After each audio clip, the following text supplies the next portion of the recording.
Hello, this is Sabika Sayyed and welcome to the print headlines.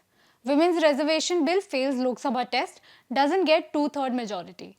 A total of 278 members voted in favour, while 211 voted against the proposed amendments. Home Minister Amit Shah says women of this country are watching who is creating obstacles in their path. He was hitting out at opposition for opposing Women Reservation Bill.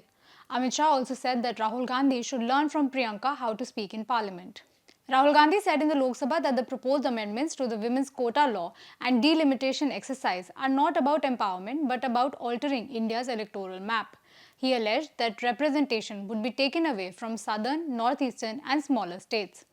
Gandhi termed it, and I quote, nothing short of an anti-national act, and asserted that the opposition would defeat the bill. Shashi Tharoor criticized the linking of women's reservation with delimitation, calling it political demonetization. He argued that women's quota should be implemented immediately based on current parliamentary strength. He said tying it to delimitation holds women's aspirations hostage. Kanimuri accused the BJP of using women as a shield for electoral ambitions. She demanded that the Women's Reservation Act be implemented without waiting for delimitation.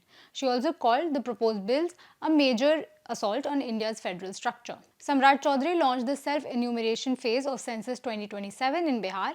He urged citizens to actively participate in the process. Former CM Nitish Kumar also registered himself during the launch. Supreme Court of India allowed Congress leader Pawan Khera to seek anticipatory bail in an Assam court. However, it declined interim protection from arrest. The case relates to allegations made about the Assam Chief Minister's wife. Thousands of people staged a torch rally in Imphal protesting the killing of 2 children in a blast. Demonstrators clashed with security forces while demanding arrests. The protest defied prohibitory orders in the area. Emmanuel Macron warned that the Lebanon-Israel ceasefire may already be undermined. Reports of fresh Israeli actions have raised concerns about violations of the truce.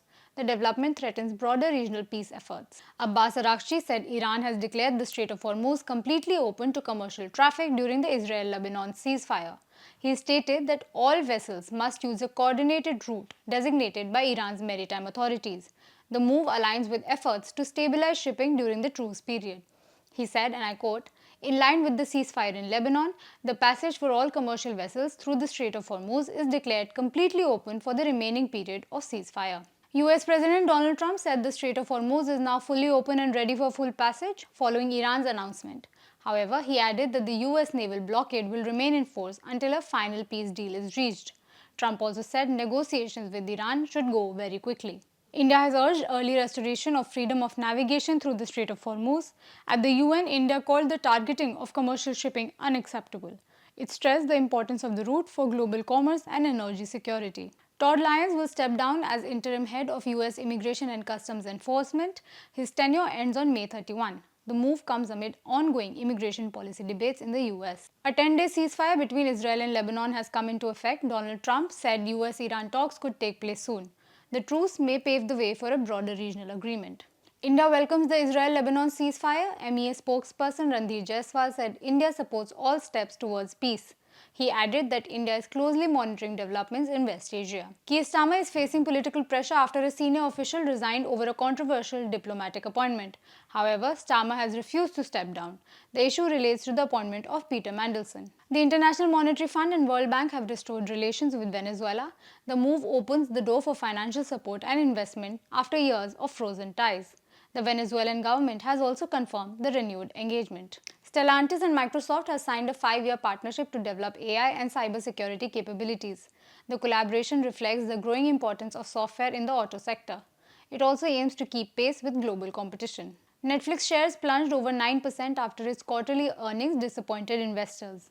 Co-founder Reed Hastings also announced he will step down as chairman in June to focus on philanthropy. The company said it is expanding into live sports, podcasts, and gaming to drive growth. R&B singer David has been arrested in Los Angeles in connection with the killing of a teenage girl. The 21-year-old musician, born David Anthony Burke, was linked to the death of 14-year-old Celeste Rivas Hernandez, whose dismembered body was found in his Tesla. The victim had been missing since 2024 and was last seen in Lake Elsinore. That's all we have for you today. We'll be back tomorrow with the latest.